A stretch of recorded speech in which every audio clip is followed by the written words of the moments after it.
भरत भूषण तिवारी को 5 गोलियां मारी गई थी। 5 गोली, जिसमें 4 गोली उसके शरीर के आर पार हो जाती है और एक गोली जो है वो उसके शरीर में अटक गई थी। पोस्टमार्टम का दोस्तों रिपोर्ट आ चुका है और पोस्टमार्टम का रिपोर्ट साफ बता रहा है कि पुलिस ने दुश्मनी निभाने की तरह उस युवक को, जो निहत्थे था, जिसने अपना आर्म सरेंडर कर दिया था, जिसने अपना हथियार सरेंडर कर दिया था, उससे गोली मारी। देखिए पोस्टमार्टम का रिपोर्ट पहले आप समझ लीजिए। 5 गोलियां उसे मारी गई है और 5 पैर में ही मारा गया है। बाएं पैर के थाई में, यानी जांग का जो हिस्सा होता है उसके ऊपरी हिस्से में मारा गया, छेहुना में मारा गया है और दाहिने तरफ 3 गोली मारी गई है।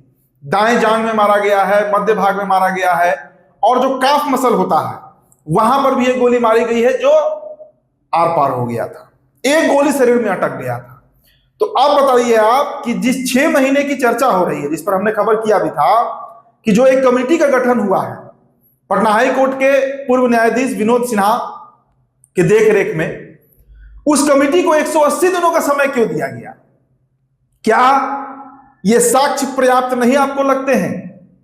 आप खुद सोचिए कि जिस युवक के पास कोई हथियार नहीं थी, पुलिस जिसे अरेस्टिंग करने के नाम पर, गिरफ्तार करने के नाम पर उठाकर ले जाती है और उसके शरीर में 5 गोलियां मारी जाती है, तो क्या आपको लगता है कि 5 गोली जो है वो घायल करने के लिए मारा गया था? क्या कभी आपने सुना है कि किसी अपराधी को, दुर्दांत अपराधी को या किसी बेहत्थे को, निहत्थे को, बेकसूर व्यक्ति को अगर घायल करने के मंशा से पुलिस गोली मारेगी तो क्या उसे 5 गोली मारा जाएगा? क्या ये व्यवहारिक लग रहा है आप लोगों को? लेकिन नहीं, सरकार मानती है कि इस पर एक बड़ी जांच होनी चाहिए।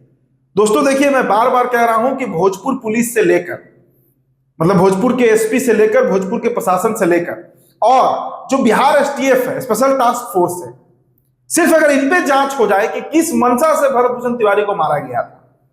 एक खबर तो यह भी है कि भरत भूषण तिवारी के फोन में कई रिकॉर्ड्स थे, जो बड़ा बड़ा घोटाला किया गया है, सैकड़ों करोड़, 700 कुछ करोड़ का घोटाला था एक उस इलाके में, जो जवनिया गांव जो कटाव में बह गया, वहां पर कुछ फंड को लेकर भी कई तरह के सबूत उस युवक के पास थे। तो क्या उन सबूतों को मिटाने के लिए भरत भूषण तिवारी को निपटा दिया गया, मार दिया गया? अब इस तरह के कई सवाल उठ रहे हैं और उठेंगे, इस तरह के सवाल उठते रहेंगे। लेकिन मैंने कहा था ना आपको कि देखिए, इस मामले को अब रफा दफा करना है। सरकार इसमें कोई निष्कर्ष चाहती नहीं है। अब याद कीजिए, 5 जनवरी 2026 इस साल की शुरुआत में जहानाबाद नीट छात्रा हत्याकांड होता है। आज तक उस बच्ची के कातिल का कोई पता नहीं है। वो जो बिल्डिंग का मालिक था, उसे गिरफ्तारी होती है, बाद में उसे रिहा कर दिया जाता है। शायद उसका मनीष रंजन कुछ नाम था। अब वो भी हाईकोर्ट में चूंकि चार्जशीट दाखिल नहीं हुआ, इसलिए उसे रिहा कर दिया गया, मनीष चंद्रवंशी। तो वो मामला भी रफा दफा हो गया, कहीं कोई न्याय नहीं मिला।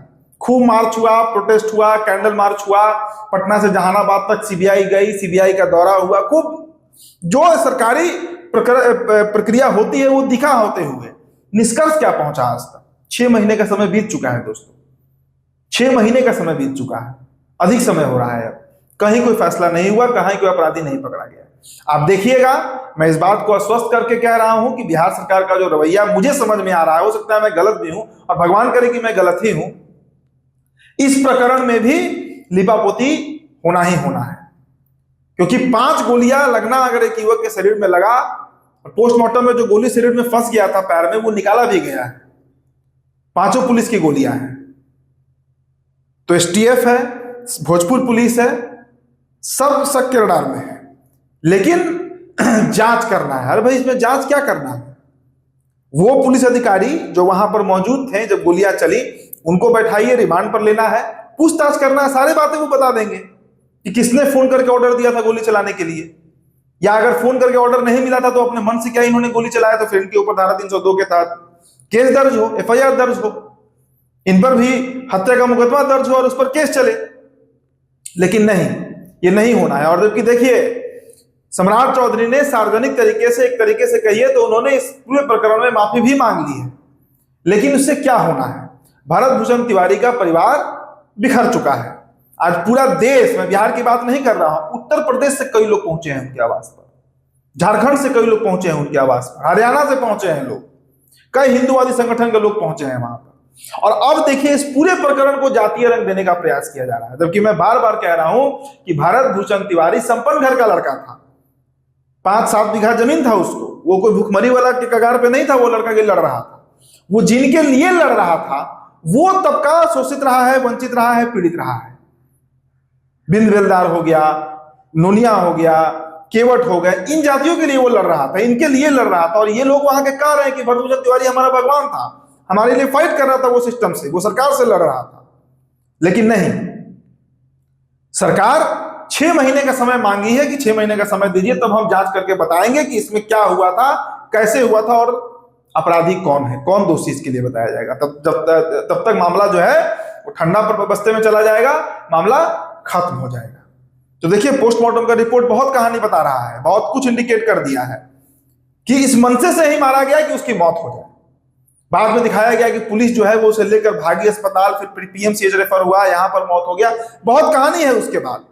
लेकिन असली तह में जाइएगा तो एक बड़ा घोटाला था जिसकी जानकारी थी भरतभूषण तिवारी के सामने के पास थी। कई वरिष्ठ पत्रकार का मैंने एनालिसिस सुना है, वो लोग कह रहे थे इस बात को, इस पर भी जांच होनी चाहिए कि उसके फोन में क्या क्या रिकॉर्ड पड़ा हुआ था भरतभूषण तिवारी के।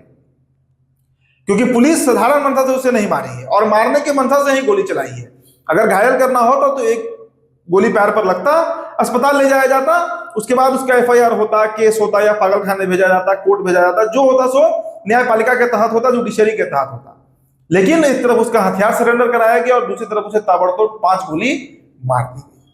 तो दोस्तों, हम ये अपडेट जारी रखेंगे, बिहार टॉपर, ये खबर आप लगातार देखेंगे, अगला जो अपडेट होगा वो भी आपको हम देंगे। फिलहाल इस खबर में इतना ही। मेरा नाम उदित तारण है।